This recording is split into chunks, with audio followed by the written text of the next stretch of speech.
ঘর মোছা কাজটা আমার কাছে যেহেতু অনেক বেশি কঠিন লাগে, এই জন্য চিন্তা করছিলাম যে আমি একটা ঘর মোছার জন্য মানুষ রাখবো। রেগুলার এসে শুধু ঘর মুছে দিয়ে যাবে, আর বাকি কাজ তো আমি করতেই পারি, তেমন প্রবলেম হয় না।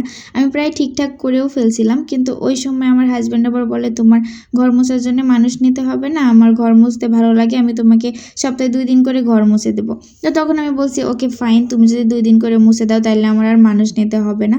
তো এখন সপ্তাহে 2 দিন তো দূরে থাক, সপ্তাহে 1 দিনও সে মুছে দেওয়ার সময় পায় না। সে এত পরিমাণ ব্যস্ত থাকে, আজকে দিব কালকে দিব করে করে 1 সপ্তাহ হয়ে গেছে আমার ঘরই মোছা হয় না।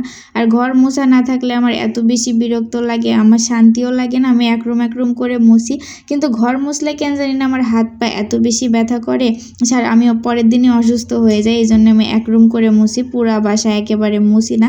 তবে আজকে আমার ঘুম থেকে উঠে অশান্তি লাগতেছিল, রুমের এই অবস্থা কেন, এই জন্য সকালবেলা নাস্তা টাস্তা শেষ করে আগে ঘর মুছতে বসে গেছি। নিজের কাজ নিজে করতে না পারলে আসলে কাজ কাজ হয়েই পড়ে থাকে, আর মানুষ দিয়ে করালে তো কোনো কথাই নাই, মানুষ ঠিকঠাকভাবে করে দিয়ে যায় না, সেই কাজটা আবার নিজেরই করতে হয়। এই জন্য চিন্তা করেছি আস্তে আস্তে যেভাবেই পারি নিজে নিজের কাজই করি। আমার হাজব্যান্ডকেও আর বলবো না, এখন থেকে আমি নিজেই ঘর মুছবো।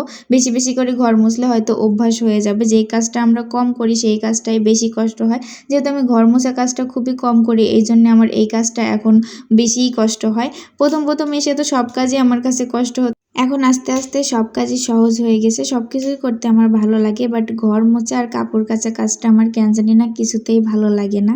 তারপরও করতে হয়, ভালো লাগে না জন্যই করি না এমন না। কাপড়ও কাচি, ঘরও মুছি, সব কিছুই করি। নিজের সংসারের কাজ আর কার জন্যই ফেলে রাখবো বলো।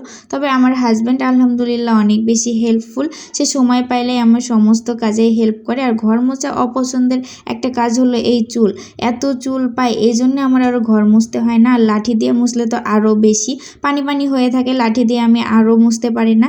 এটা দিয়ে তাও যেমন হয় খুঁটে খুঁটে ফেলা যায় চুল, কিন্তু ওই লাঠির সাথে বেঁধে থাকলে ওইগুলো আমার কেমন জানি গা ঘিন ঘিন করে, এই জন্য আমি বসে বসে আস্তে আস্তে মুছি। অনেক সুন্দর হয় মোছা, আমার মোছা অনেক বেশি সুন্দর হয়। তবে হচ্ছে এভাবে বসে বসে মুছির জন্য পা ব্যথা হয় অনেক বেশি। ভেবেছিলাম শুধু 2টা রুম মুছবো, তারপরে মনে হলো না, পুরা বাসাটাই মুছে ফেলি। 2টা রুম মুছে আবার ডাইনিং থেকে রুমে ময়লা যাবে। আর এই রুম মুছতে যাই আমি কতবার যে বালতির পানি চেঞ্জ করছি। এই ছোট বালতিটা বেশ সুবিধারই, আমার বারবার পানি চেঞ্জ করতে অনেক বেশি সুবিধা হয়। টেনে বড় বালতি ভরে নিয়ে আসলে অনেক ভারী হয়, বারবার পানি ঢালা আবার নিয়ে আসা ঝামেলা হয়। তবে এই ছোট বালতিতে আমি তাড়াতাড়ি করে পানি ঢেলে দিয়ে আবার নতুন পানি নিয়ে এসে অনেক সুন্দর করে মুছেছিলাম। যাই হোক, অবশেষে তোমাদের সাথে বক বক করতে করতে আমার রুম মোছা শেষ হয়ে গেল। এখন হাত মুখ ধুয়ে এসে রেস্ট করব, একদম ঘামাই গেছি। ঘর মোছা এত কষ্টের কাজ, বাবারে বাবা।